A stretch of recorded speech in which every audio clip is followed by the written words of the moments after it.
안녕하십니까. 정의당 환경경제위원회 장상화 의원입니다. 화면을 봐주시기 바랍니다.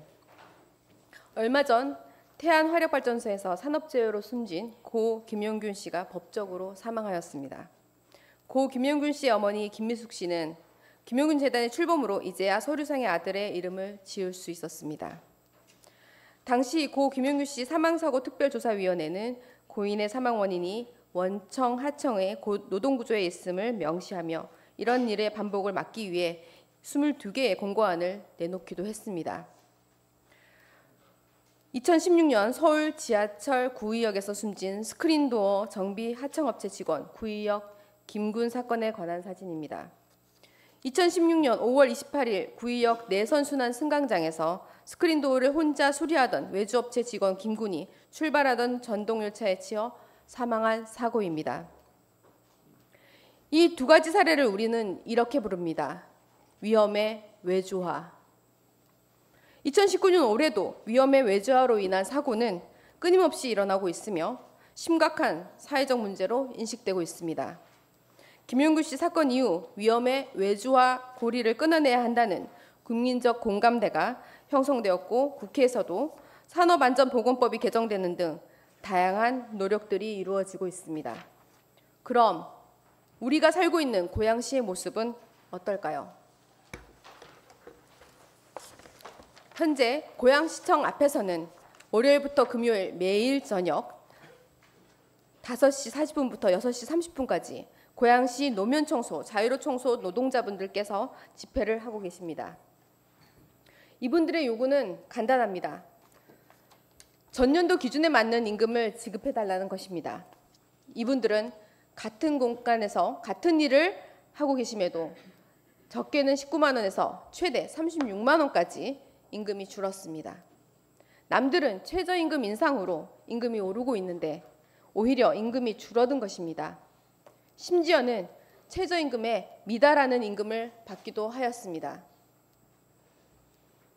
그 이유에 대해선 지난번 시정질문 때 얘기했으니 이번에는 다른 얘기를 해보도록 하겠습니다. 이분들이 하시는 일들을 살펴보겠습니다. 도로 노면을 청소하는 차량을 운행하기도 합니다만 사진에서 보시는 바와 같이 시속 90km를 넘나드는 고속화도로에 떨어진 낙하물이나 동물 사체를 치우는 일들을 하시기도 합니다. 2015년에는 이러한 위험천만한 일로 사망사고가 있기도 하였습니다.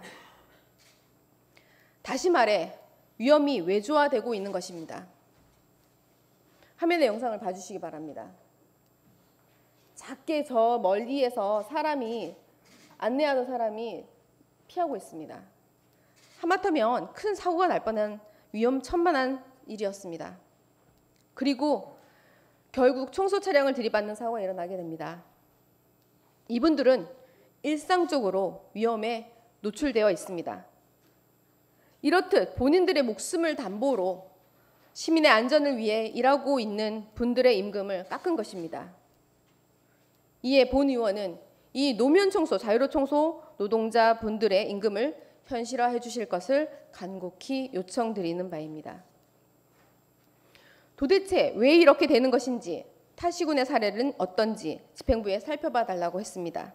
자료가 하나 왔습니다. 집행부에서 주신 자료 그대로입니다.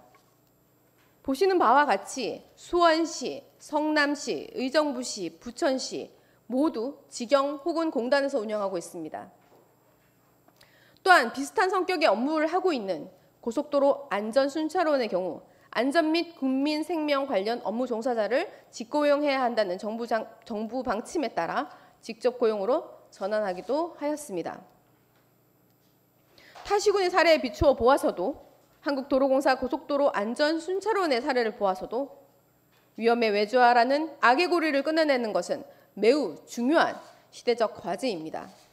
그리고 이 문제를 근원적으로 해결하기 위해 노면청소, 자유로청소부터 정규직화해 주실 것을 요청드립니다. 시장님께 질문 드리겠습니다. 첫째, 적게는 19만 원에서 많게는 36만 원까지 당장의 임금이 줄어든 노동자분들의 생계 문제에 대해 어떠한 대책을 가지고 계시는지 묻고 싶습니다. 둘째, 고양시판 위험의 외주화인 고양시 노면청소 자유로청소를 정규직화해야 한다고 본 의원은 생각하는데 시장님은 어떻게 생각하십니까? 다음은 생활폐기물 수집 운반 대행사업 특정감사 보고서 최종본에 대해 말씀을 드리겠습니다. 지난번 시정질문에서 답변하셨던 바대로 11월 초에 감사보고서 최종본을 받아보았습니다. 보고서를 받아들고 실망을 금할 수 없었습니다.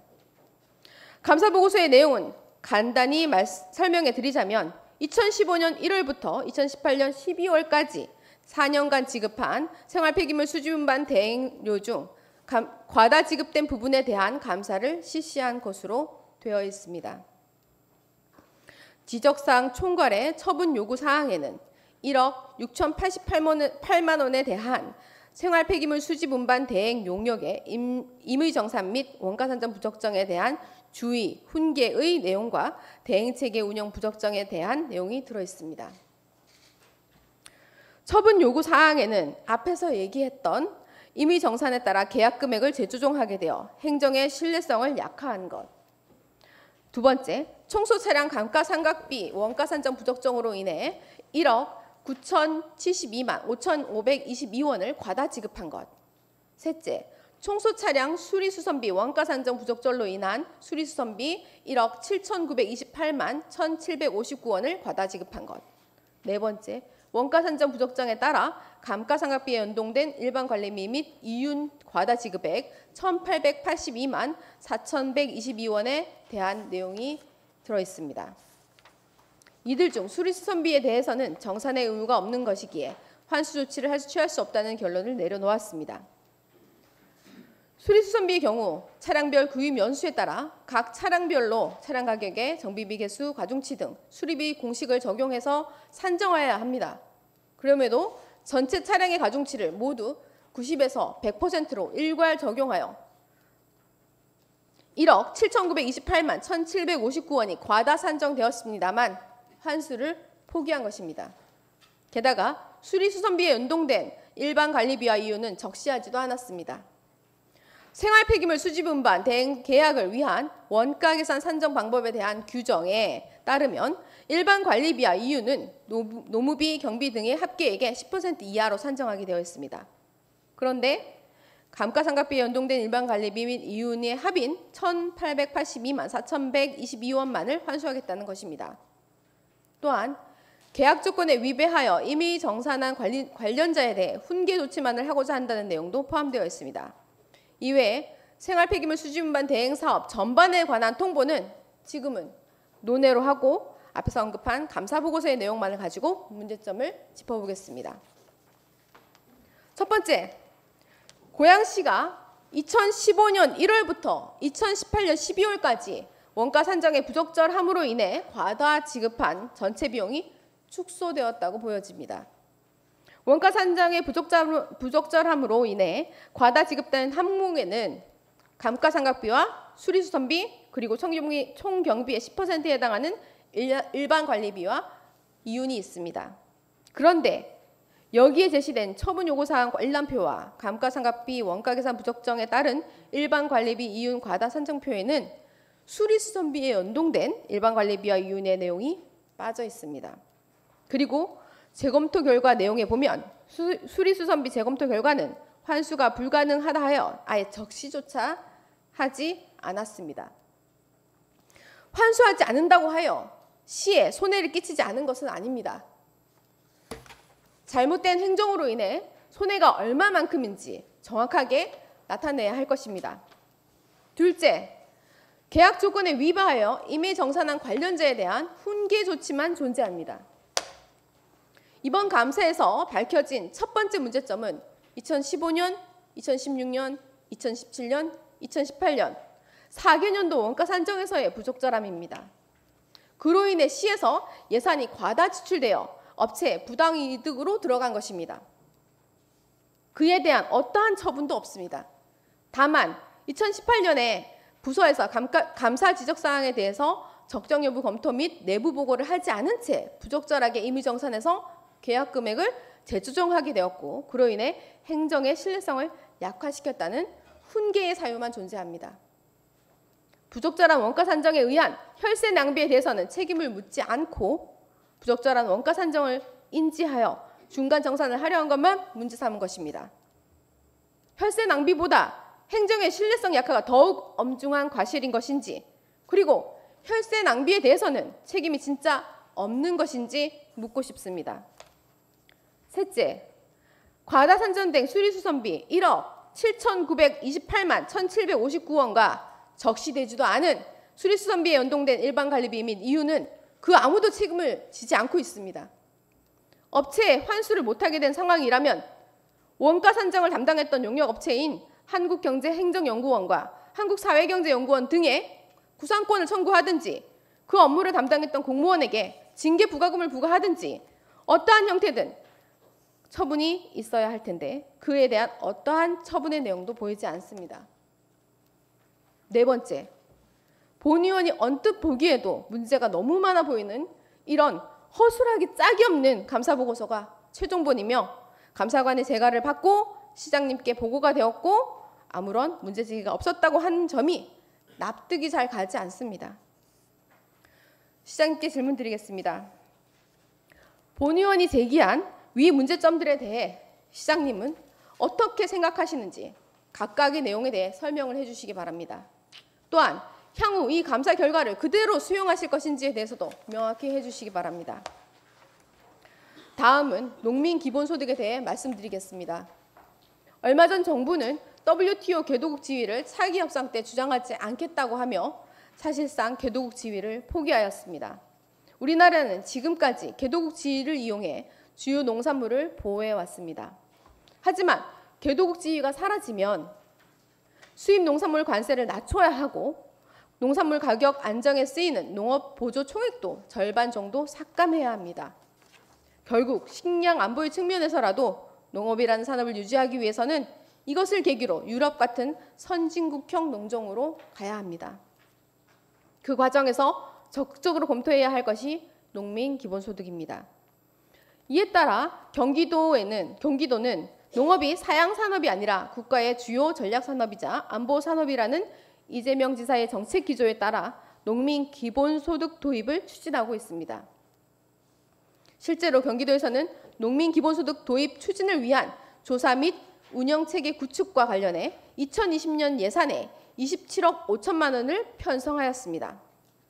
이에 고양시도 적극적인 준비가 필요하다고 본 의원은 생각하는데 시장님의 생각은 어떠신지 묻고 싶습니다. 첫째, 고양시도 2020년도에 농민 기본소득을 도입해야 한다고 생각하는데 시장님의 생각은 어떠십니까? 둘째, 전라남도의 경우는 농민 공익수당을 농업경영체 단위로 지급하기로 결정한 데 반해서 경기도에서는 농어민 개인을 대상으로 농민 기본소득을 지급하겠다고 발표했습니다. 고양시는 경기도의 발표처럼 농민 개인에게 농민 기본소득을 지급하기 위한 제반 요건을 갖추고 있습니까? 1년이 넘는 시간을 고양시 총수행정과 노동 문제에 천착해 왔습니다. 시민의 혈세가 낭비되지 않고 노동자분들이 정당한 대가를 지불받는 고양시를 만드는데 미약하나마 힘을 보태고 싶었습니다. 이제는 조금씩이라도 바뀌는 모습을 보고 싶습니다. 시장님과 집행부의 정의로운 답변을 기대하겠습니다. 경청해 주셔서 감사합니다.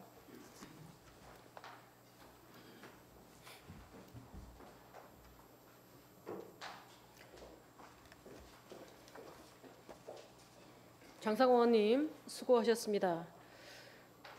장성호 의원님께서 질문한 내용에 대해서 시장님 나오셔서 답변해 주시기 바랍니다.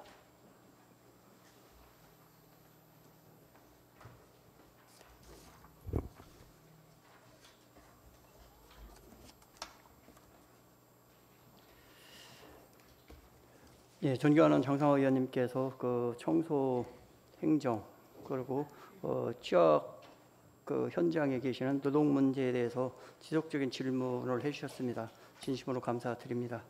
사실 노동권에 있어서 약자들의 권리가 충분히 보장되어야 되는 것이 현대사회라는 말씀을 드립니다. 그러한 것을 공통적으로 인식을 하더라도 과연 어떤 것이 옳은 것인지 어떤 것이 좀 더 그 합리적인 것인지에 대한 생각들은 다를 수가 있습니다. 용역이나 위탁은 기본적으로 전문성이나 효율성이 강조되는 현대 사회에서 피할 수 없는 과정인 것 같습니다. 그러면서 또 하나 공공이 시행하는 용역이나 위탁이 그러면 다 직영을 해야 되는 것이냐의 그 선택 결정이 갈림길에 놓여 있는 것이 지금의 현실 아닌가 생각을 합니다. 사실 저희 기초단체장 협의회에서도 그 사회 서비스원을 기초단체도 좀 만들 수 있도록 허용을 좀 해달라 그러면 조금이라도 우리가 그런 그 별도의 기관을 만들어서 좀 운영하면 어떨까 이런 생각을 말씀드렸는데 그것이 안 되고 경기도 차원에서 이미 사회 서비스원을 설립을 합니다. 얼마 전 고은정 도의원을 만났을 때 우리 경기 북부에 사회 서비스원을 신청을 하려고 그러는데 고양시에 하면 어떠냐 이런 얘기했었습니다. 그렇다면 우리가 돈은 지불을 하고 경기도 소속이 되고 이런 또 문제가 있습니다. 그래서 사실 이런 것들이 경제 발전이나 사회가 더 발전하고 성숙하는 관계 속에서 충분히 다뤄질 것입니다만은 아직까지 기초단체의 권한이 위임되지 않고 그래서 이 어떤 적절한 그 합의점을 찾아가는 과정에 의원님께서 1년 내내 이렇게 질문하시는 거 아닌가 이런 생각을 합니다.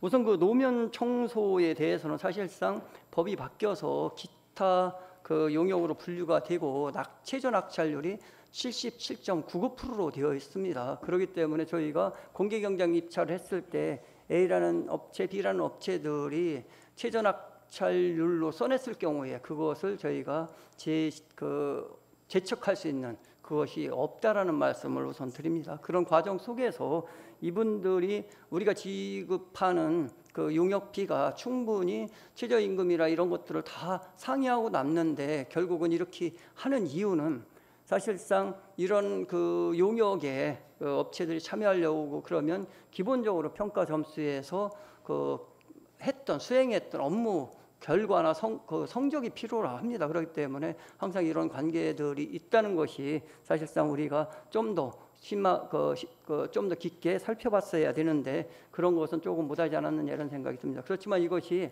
정부에서 정한 가이드라인 이상이기 때문에 저희가 그런 업체들을 가지고 어떻게 입찰에서 안 된다라고 얘기할 수 있는 입장은 아니라는 말씀을 좀 드립니다.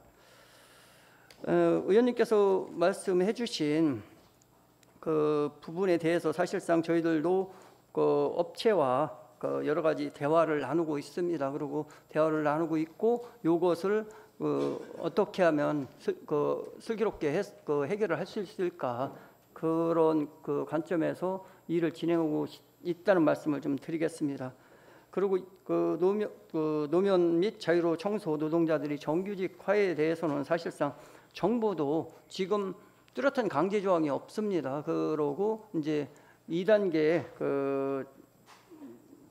정규직화 발표를 한 이후에 3단계 공공부문 비정규직화에 대해서는 아직까지 특별한 저희가 없는 것 같습니다. 지금 그 고양시의 입장에서 이것을 정규직화하라고 하면 과연 전문성이나 고양시의 미래를 위해서 어떤 부분을 그러냐면 단체장이 사실 단체를 많이 만들고 산하기관을 많이 만들고 싶어하는 게 인지상정입니다. 그렇지만 저는 조례를 만들어서 그걸 못하게 해놨습니다. 우리 공무원 정수에 비례해서 산하기관을 이렇게 제한을 해놨는데 저는 그 조례를 도에서도 만들었고 여기서 만들 때 너무 방만하게 산하기관들이 운영이 되고 있었기 때문에 그 문제점에서 이렇게 하고 있다는 말씀을 드리고 그 조례에 근거하면 사실상은 이 정규직화를 하는데 많은 부담이 된다는 말씀을 좀 드리겠습니다. 그리고 위험을 위조하라는 말씀에 대해 말씀이 계셨는데 그 부분은 저희가 충분히 대책을 강구하고 있고 사실 노면 청소를 위험의 직종이라고 이렇게 해야 되는 것인지라는 생각이 듭니다. 그래서 저희가 올해 1월 초부터는 이런 식으로 차량이 2대 3대가 뒤에 이렇게 충분하게 일하시는 분의 안전을 확보하고 그리고 이런 차량을 뒤에 받쳐놓고 그 앞에서 또 작업을 하도록 하고 분명하게 사람을 한 분을 배치해서 이렇게 하도록 했기 때문에 이 위험의 위조화라는 말씀에는 전적으로 공감할 수는 없다. 이것이 그 화력발전소나 그 구의역 사고처럼 그런 어떤 특정 기술을 갖고 있는 시설들에 대해서 어떻게 보면 불법적으로 외주를 보내고 파견하는 이런 것들과 다르다는 말씀을 좀 드리겠습니다. 두 번째로 농민 기본소득에 관해서 물으셨습니다. 사실 농민 기본소득이 이렇게 전개되어야 될 것은 아니라고 봅니다. 아무리 우리가 급하다고 하더라도 충분하게 검토가 돼야 되고, 그리고 농민이 기본소득을 했을 때 지금 현재 그러면 고양시 같은 경우는 농지가 기본적으로 그린벨트 농지가 60~70만 원이 가는데, 이런 분들이 또 요새는 농민 기본소득에 대해서도 1000평방미터 이상을 지금 대상으로 하는 걸로 알고 있습니다. 그렇다면 임대농은 어떻게 할 것이고 부자농만 주는 거 아니에요? 여러 가지. 그리고 여성이나 농사일을 안 짓는데도 농토만 갖고 있으면 되는 거냐? 여러 가지 난점들이 있는데, 그것을 좀 충분하게 검토를 하고, 저희가 생각했을 때는 저쪽 나주나 전라남도나 경상남도나 이런 데 넓은 곡창지대에서 농민소득은 복지 차원에서 충분히 고려될 수 있다고 생각을 합니다. 그런데 고양시에서 농민소득이라는 것이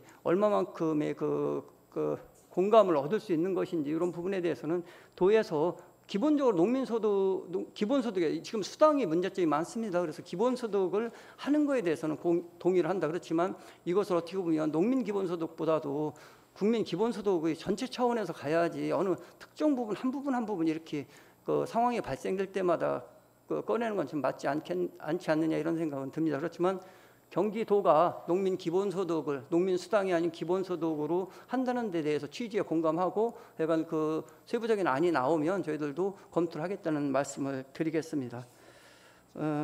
다음에 감사 생활 폐기물 감사 관련해서는 위원님께서 양해해 주신다면은 감사 담당관을 하여금 구체적인 답변을 드리도록 하겠습니다.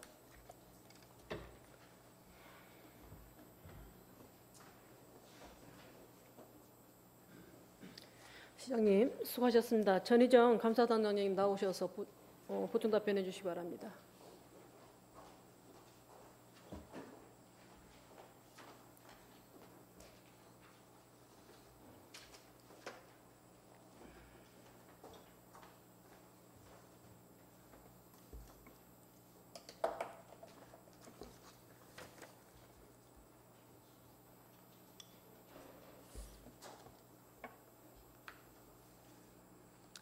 존경하는 장상화 의원님께서 생활폐기물 수집 운반 대행 사업 특정 감사 결과에 대해 여러 가지 시정 질의를 해주셨습니다. 먼저 특정 감사 보고서의 잘못된 행정으로 인한 손해가 얼마인지 나타나지 않는 이유에 대해 답변드리겠습니다. 화면에 아까 나왔던 보고서는 저희가 내부 보고용으로 작성한 보고서입니다. 요약되어 있는 내용이었고요. 저희가 관련 부서에다 처분을 한 원처분 요구서에는 감가상각비와 수리수정비 산정이 잘못되어 대행 업체에게 용역비를 과다 지급하였다는 사실이 구체적으로 적시되어 있습니다. 그 부분은 의원님께서 원처분 요구서를 참고하시기 바랍니다. 다음은 생활폐기물 수집 운반 대행 용역 원가 산정 및 임의정산 부적정에 대해 시정주의 처분을 하면서 피감사자가 감사관이 지적한 내용과 다르게 임의 정산한 행위에 대해서는 훈계 처분을 하였으나 2015년부터 2018년까지 원가 산정을 부실하게 하여 감가상각비와 수리수선비를 과다 지급하게 한 관련자에게 책임을 묻지 않은 사유를 말씀드리겠습니다.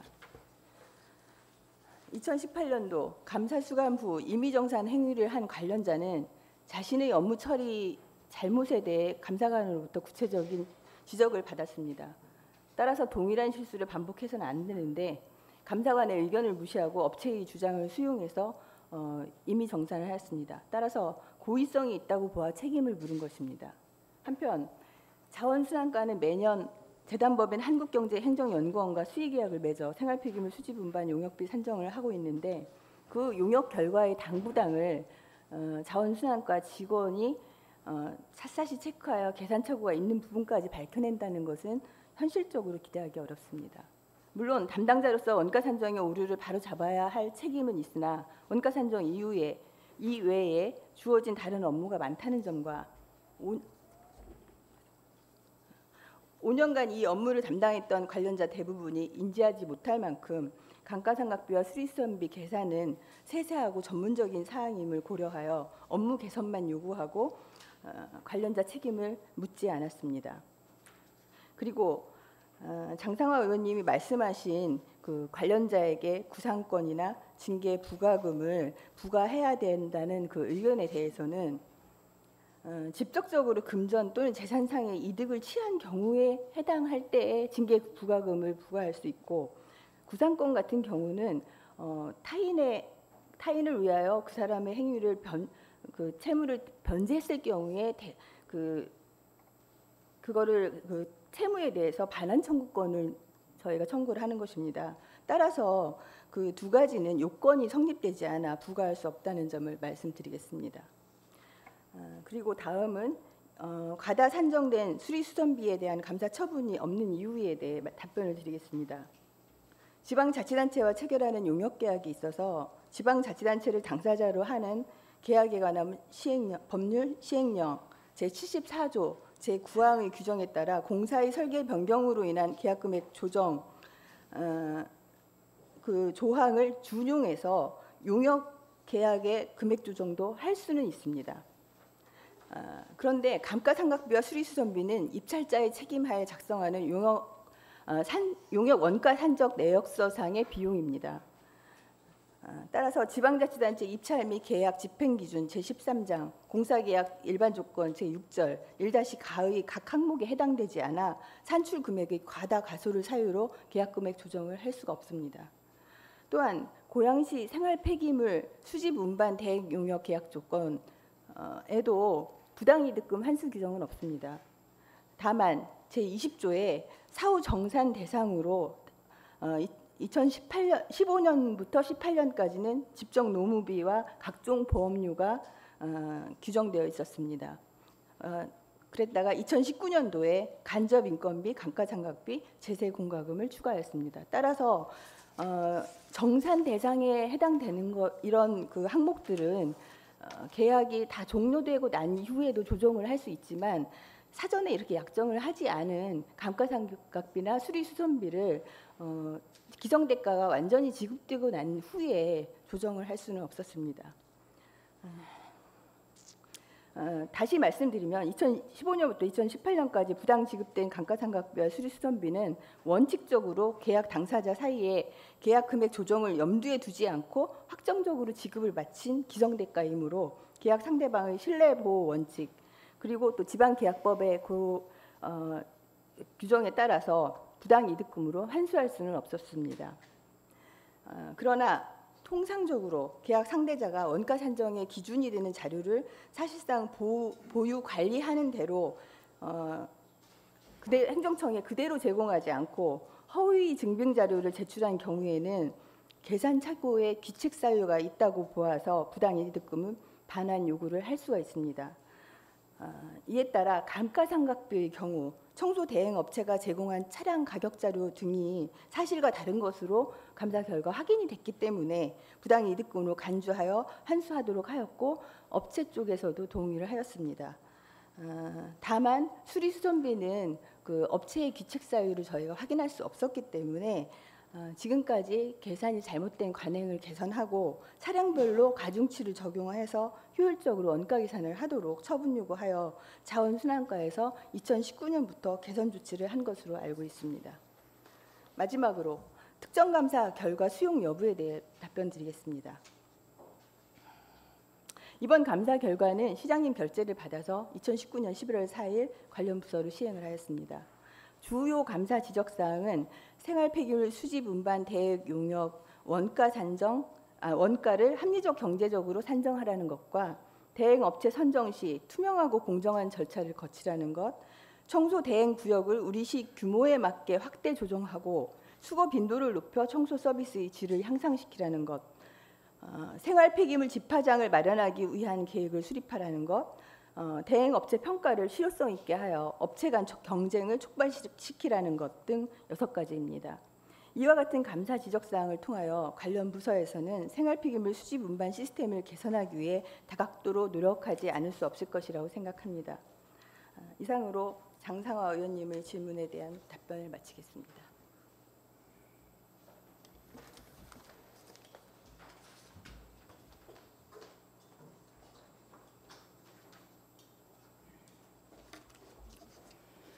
감사관님 수고하셨습니다. 장상화 의원님 답변 되셨습니까?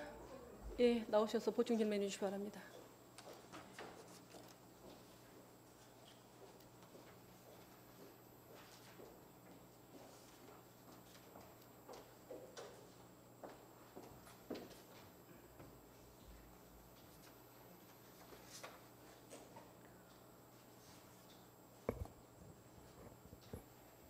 네, 시장님.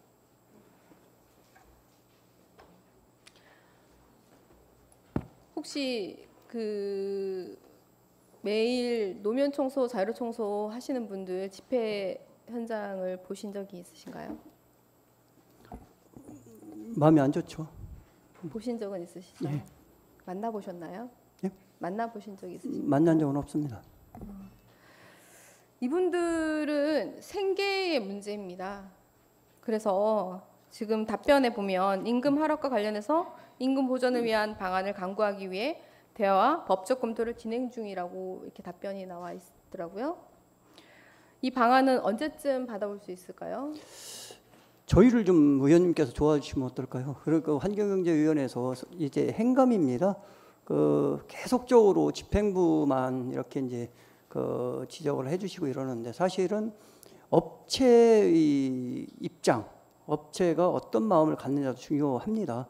행정사무감사 때 참고인으로 한번 소환을 해서 이 문제를 존경하는 환경경제위원회에서 좀 지적을 해주시고 합리적 해결책을 좀 모색을 해라 이렇게 한번 해주신다면, 왜냐하면 이거는 의회와 집행부와 입장이 좀 다른 게 있습니다. 저희는 계약을 수행하는 입장이거든요. 그래서 사실상 계약을 수행하는 입장인 시가 이렇게 해라 저렇게 해라 하는 거에 대해서는 많은 그 부담이 있고 한계가 있다는 말씀을 좀 드리겠습니다. 그래서 좋은 방안은 제가 볼 때는 제 생각에서 하나의 생각은 참고인으로 해서 좀 소환을 해서 이 문제에 대해서 좀 해결해라 이런 정도는 의회의 권한 속에 들어있다라고 저는 봅니다. 그렇게 좀 도와주시면 저희들이 대화하는데 좀 더 좋지 않을까 이런 생각을 해봅니다. 제가 이 문제에 대해서는 지난 시정질문 때 얘기를 했었습니다. 이거는 처음 계약을 설계할 당시에 그 집행부의 잘못이 굉장히 큰 사안이라고 생각이 들거든요. 그래서 이것을 업체에게 마냥 전가해서 문제를 업체가 무조건 해결해라 이렇게 볼 수는 없고요. 집행부와 그 업체 간에 충분한 논의, 소통, 그리고 거기에 3주체로서 노동자분들까지 해서 머리를 맞대고 진지한 논의가 있어야 되겠다. 그리고 구체적으로 대안을 마련해낼 수 있는 자리가 좀 되었으면 좋겠다는 생각이 듭니다. 예, 사실 저희들도 이제 가이드라인이 이제 77.99%예요. 그러니까 78%인데 사실 거기에 딱 맞게 이 입찰 금액을 낙찰 금액을 해오면 그것을 배제할 수 있는 적은 없습니다. 그래서 이것이 이제 그 하한가 낙찰률을 할 때 좀 더 현실 있는 걸로 해서 좀 더 상향 조정을 하든지 해주면 좋은데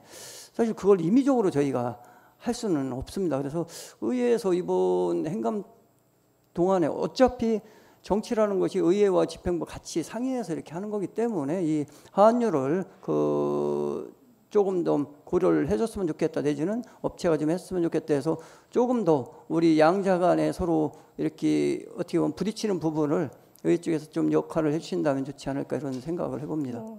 의회의 역할이 있다면 할 수는 있겠지만 공을 의회로 돌리시네요. 네, 알겠습니다. 아니요, 그게 아니라 생계가 달린 문제입니다. 예, 그러니까 네, 의회에서 최선을 다해주세요. 참고인으로 일단 소환하는 자체만 해도 네. 업체에서는 그 많은 그 마음의 그 변화가 있지 않을까 이런 생각이 듭니다. 네, 뭐 대기업 총수도 아니고 그런 거에 엄청난 마음의 부담을 가질까는 의문입니다만 알겠습니다. 아까 정규직화 얘기를 하셨는데요. 정부의 3단계 공공부문 비정규직 근로자 전환 계획에 맞춰서 함께 검토해 보겠다라고 말씀을 하셨습니다. 이거에 대해서는 제가 지난 시정질문 6월 시정질문에서 말씀을 드린 바가 있습니다. 정부에서 공공부문 정규직 전환 3단계를 정부가 각 기관 자율에 맡기기로 해서 실상 정규직 전환의 공은 각 지자체의 몫으로 넘어갔습니다. 그런데 지금 다시 정부 얘기를 하셨잖아요. 정규직화하지 않기 위해서 넘어온 공을 다시 정부로 던지는 거 아닙니까? 그건 아닙니다. 저희 고양시도 이제 시정연구원하고 상의를 해서 과연 고양시의 산하기관들이 위탁이나 용역을 주고 있는 것 중에서 어떠한 위탁이나 용역을 우리 고양시가 지정할 것인지에 대한 로드맵을 만들라 해서 이제 지금 생각들을 하고 있습니다. 근데 분명한 것은 고양시에 이루어야 되고, 고양시가 사실 이런 말씀을 해야 되는 건지 모르겠지만 과연 고양시에 다양한 요소들이 있고 계속적으로 위탁이 갑니다.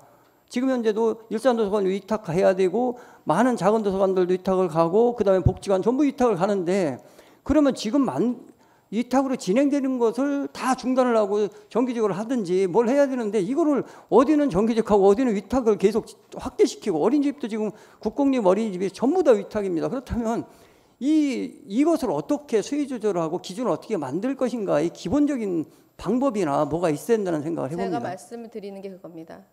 정규직화를 해야 된다는 건 시대의 요구라고 말씀을 하셨습니다. 그러면 이것을 정규직화하기 위한 로드맵에서 기준을 마련하는 게 중요하다는 겁니다. 그래서 시가 지금 우리가 고양시가 남아있는 한 청소라고 하는 것은 기본적인 사안입니다. 그러면 그러한 사업을 뭐 정규직화하겠다라든가 이렇게 위험한 직군에 있는 것을 정규직화의 우선순위로 두겠다라든가 이런 기준 마련조차 지금 되어 있지 않고, 지난번에 그 영상미디어센터나 이런 여타의 그런 시설들 같은 경우에 비정규직 문제가 심각하게 나왔지 않습니까? 그거에 대해서 어떻게 하실 것인지에 대한 로드맵이 있으신가라고 여쭤봤는데 1년 내내 지금 없어요. 그러니까 이거에 대한 기준이나 로드맵을 만드는 과정들이 필요하다는 말씀을 드리는 겁니다. 예, 알겠습니다. 그 부분은 저희가 검토를 하겠습니다. 단 하나 뭐가 있냐면, 그렇다면 저희들한테 재정에 대한 권한을 조금 더 확대해 주셔서 총액인건비나 내지는 산하기관들의 그 인원을 확대하거나 이런 것들에 대해서 국가나 정부 도나 이런 데가 통제를 하지 않아야 되는데, 그러한 자율성은 전부 통제를 해서 부결시켜 놓고 그 모든 것을 정규직화해라. 정규직화라는 것이 고양시에 지정되는 것이 정규직화냐, 그 회사에 정규직이 되는 것이 정규직화냐, 이런 부분도 또 생각이 다르다는 거죠. 네. 그 부분에 대해서는 충분히 공감을 하고 있습니다.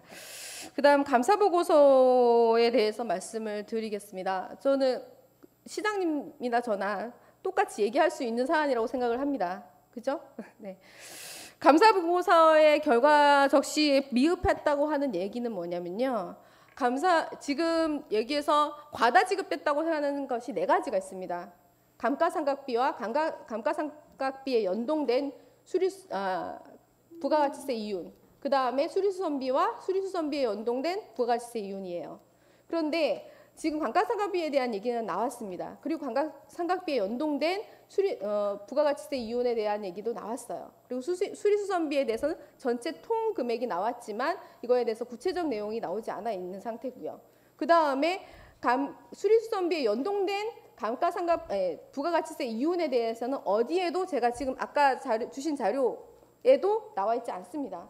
이것은 빠져 있어요. 그러면 저희가 시가 손해를 받은 여러 가지 것들에 대해서 전체적인 감사를 진행해서 우리가 고양시가 이렇게 혈세가 낭비되었다. 그런데 이 혈세가 낭비된 부분에서 일정 정도 이만큼은 환수를 받을 수 있고 이만큼은 환수받지 못한다. 이런 것이 정확하게 명기가 되어야 된다고 생각하는데 그게 안 돼 있다는 겁니다. 첫 번째 문제는. 그 다음에 두 번째 문제는 제가 지금 아까 답변을 들으면서 너무 어이가 없었습니다. 뭐냐면 제가 읽어볼게요.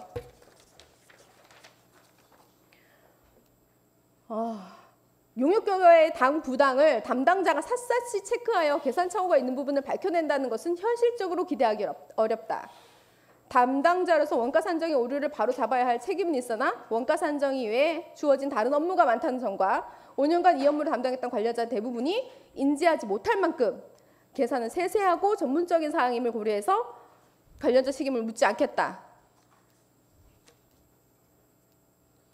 일이 너무 많으면 일을 나눠줘야 됩니다. 그리고 이게 지금 정산을 의원님, 환수를 받지 못하는 부분이 의원님, 있어요. 이게 원가 상정 용역은 사실 수행하는 업체도 많지가 않습니다. 이게 하도 전문적인 거고 저희들도 이런 용역을 버스 용역이든 이 청소 용역이든 이런 걸 하게 되면 몇 억씩 예산을 드립니다. 그렇지만 공공기관 이제 업무 평가라든지 이런 것들이 대부분 몇 억씩 들어가지만 이걸 또 수행하는 업체가 결국은 많지가 않아서 나중에 보면 어떤 수의계약으로 거의 가게 됩니다.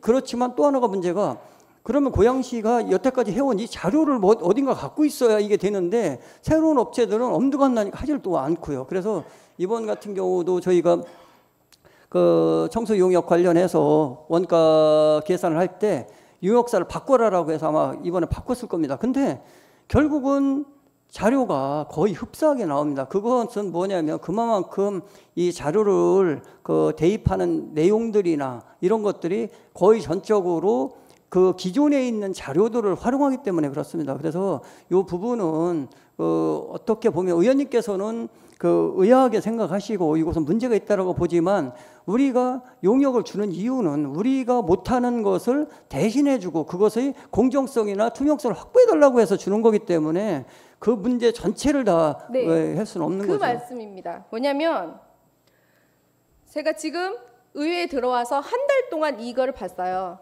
그래서 16, 17, 18, 3개년도 15, 16, 17 3개년도 내용을 보고 질문을 드리고 문제 제기를 하고 이렇게 했던 겁니다. 한 달 동안 제가 봐고 이런 아마추어 시의원이 와서 한 달 동안 봐서 이 문제를 찾을 수 있었다고 한다면 이 업무를 전적으로 담당하고 있는 공무원이 한 해의 자료를 그걸 못 본다?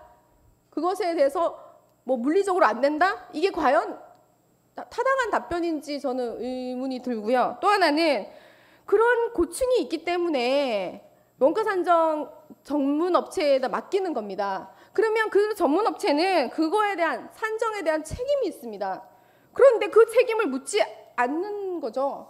그게 과연 옳은 건가라는 질문을 드리는 겁니다.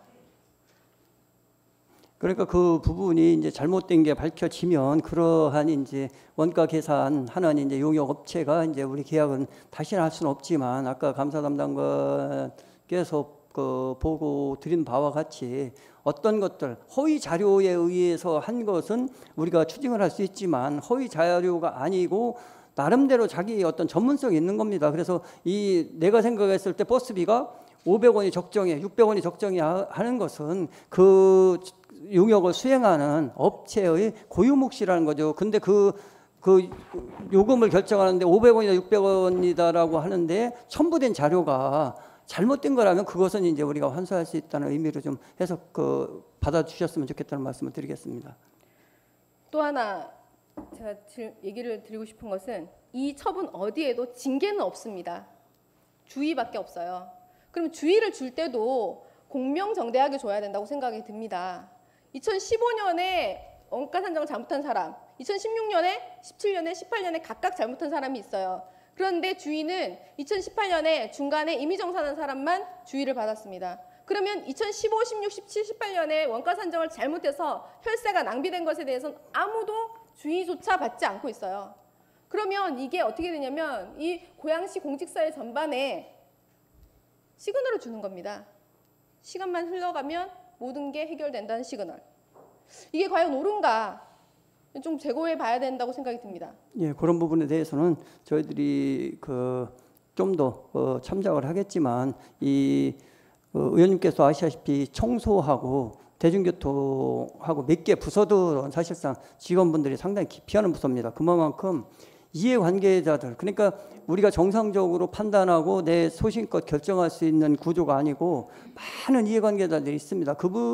그런 것들 때문에 1년도 안 돼서 전부 다 다른 데로 전직 이렇게 신청을 하시고 그러기 때문에 그러고 어떻게 보면 전에 일어났던 일이고 앞으로 그런 일이 일어난다면 저희는 충분하게 그거에 대한 상응하는 조치를 취하겠다는 말씀을 드리겠습니다. 제가 징계를 하라는 얘기가 아니라 지금 주의 조치잖아요. 주의 조치를 할 때도 각각의 사안에 대해서 정확하게 이것은 잘못이다라고 인지를 할 수 있는 주의 조치가 필요하다는 말씀을 드리는 겁니다. 지금 시간이 좀 그래서요. 이 수리수선비에 대해서는 지금 얘기했듯이 그 업체, 그 원가 산정을 했던 업체에 대해서 정확하게 책임을 물을 수 있는 방법으로 좀 가져갔으면 좋겠다는 생각이 들고요. 하나만 여쭤보고 싶습니다. 시장님은 이 감사 보고서에 만족하십니까?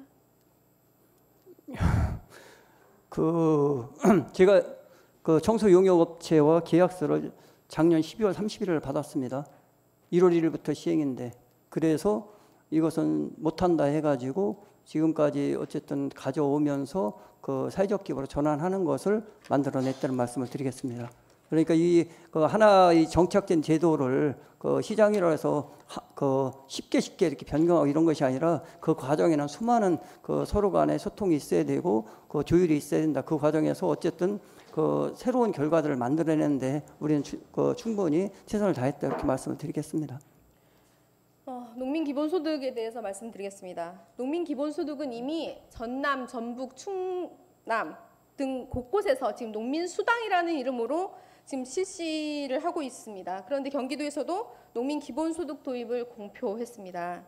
근데 지금 아까 시장님 말씀하시는데 이 내용에 대한 이해가 조금 다르시더라고요. 그러니까 뭐냐면 전라남도 같은 경우에는 농민수당이라는 이름으로 해서 농민 개개인이 아니라 경영체 단위로 지급을 하려고 해서 여성 농민이나 청년 농업인들에게 굉장한 반발을 사고 있습니다. 근데 경기도 같은 경우에는 농업인 개개인을 대상으로 해서 지급을 하겠다라고 해서 굉장히 바람직한 방향을 잡았거든요. 그렇기 때문에 아까 말씀하신 부분이 좀 맞지가 않는 부분이 좀 있는 거고요. 그러면 농업인 개개인에게 지급을 하기 위한 행정체계가 마련이 되어야 됩니다. 행정 미비로 이것이 지연될 수 있는 사안이 있기 때문에 그 정부에서 농업인 확인서 발급 규칙이라고 하는 것이 있습니다. 그래서 그것을 적극적으로 해서 이 적극적인 행정 조치가 기반이 되어야지 농민 기본소득도 제급이 가능하다는 얘기입니다. 그래서 경기도에서 어차피 이것을 진행하게 될 텐데 이렇게 하기 전에 저희가 제반 요건을 만들어내는 것이 굉장히 중요하다라는 말씀을 드리는 거고요. 또 하나는 고양시 농민 기본소득 운영 및 지원 조례 뭐 이런 것들이 조례가 있어야지 저희가 지금 할 수 있는 거 아니겠습니까? 경기도에서 조례가 만들어질 텐데 거기에 연동해서 고양시 조례도 시급하게 만들어졌으면 좋겠다는 생각을 하고 있습니다. 물론 제가 여름에 조례를 2가지 안을 다 드렸어요. 농민 기본소득 관련해서 아시죠? 네, 그럼에도 불구하고 집행부에서 준비가 안 됐다고 해서 제가 지금 여러 가지 방법으로 어떻게 하면 준비를 제반 요건을 만들어낼지에 대한 고민을 하고 있습니다. 많이 지원을 해주시고 도와주셨으면 좋겠습니다. 예, 사실 그 농민 기본소득에 대해서 저는 지금처럼 하는 것에 대해서는 반대합니다. 뭐가 있냐면 WTO를 맺으면서 가장 이득을 본 그 기업들이 있습니다. 그렇다면 거기선 분명히 일정 정도 그 부가금이 세금이나 내지는 이익금이 사유로 환원돼야 되고 그것이 결국은 WTO 체계를 통해서 손해보는 직업군들이 있습니다. 그쪽에 나눠줘야 되는 이 재원의 구조가 처음부터 잘못 자리매김을 했고, 두 번째는 이제 그 충청도나 전라도나 이런 데는 농업 지역입니다. 농업 지역에는 이 기본소득이라는 것이 상당히 많이 광범위하게 혜택을 볼 수 있습니다. 그렇지만 고양시의 사실 농업인 인구가 얼마일까? 거기에다가 사실 그 땅의 평수를 또 제한을 하고 있고 이러기 때문에 그 땅의 평수라고 해도 300평만 해도 고양시에서는 억대입니다. 그러니까 그런 데에 기본소득이 가야 되는 건지 그렇지 않으면 전체를 다 해야 될 건지 여러 가지 문제가 있고, 우리같이 화훼단지를 하고 있는 분들은 사실상은 우리 거를 임차해서 하고 있지 않습니까? 그런 부분들에 대해서는 그럼 어떻게 할까요? 그래서 조금 더 이거를 확대해서 농민 기본소득이라는 것도 좋지만 국민 기본소득은 이제 시대적 추세인 것 같습니다. 그런 쪽으로 통과를 해서 좀 해주면 어떨까, 이런 아쉬움들이 있다는 말씀을 드렸습니다. 네, 저 좀 생각이 좀 다른데 저는 농업이라고 하는 것이 가지는 공익성에 대해서 제가 양평이라면 저도 농민수도 우리 찬성합니다 이렇게 여주나든지 이렇다면 하는데, 그건 왜냐하면 많은 사람들이 혜택을 누릴 수 있기 때문에 충분히 공감을 받습니다. 그렇지만 고양시에서 이렇게 농민소득을 제기를 하는 것이 그러면 얼마만큼 혜택을 누릴까, 네, 이런 부분에 대한 고민이 담겨 있다고 보시면 저의 생각이 좀 차이가 있을 수 있다고 생각이 드는데요. 농업이 가지는 그 환경적인 공익성이라든가 여러 가지 미래의 그 토지로서의 공익성이라든가 다양한 공익성이 존재하지 않습니까? 식량 안보의 측면에서나 그런 것들에 대한 가치를 매기는 과정들이 굉장히 중요하다라는 생각에서 저는 일단은 농민 수당으로 일단은 조례를 냈었습니다만은 농민 기본소득이 지금 제기가 되어 있는 상황에서는 이거에 대한 충분한 검토 그리고 제반 요건 마련. 예, 도랑 같이 해서 만약에 그런 것이 도가 진짜 그 조례를 만든다고 하면 그러면 저희들도 더 많은 농민이 혜택을 받을 수 있도록 저희 현실이나 입장들을 도에 전달하도록 하겠습니다. 네, 고맙습니다. 네.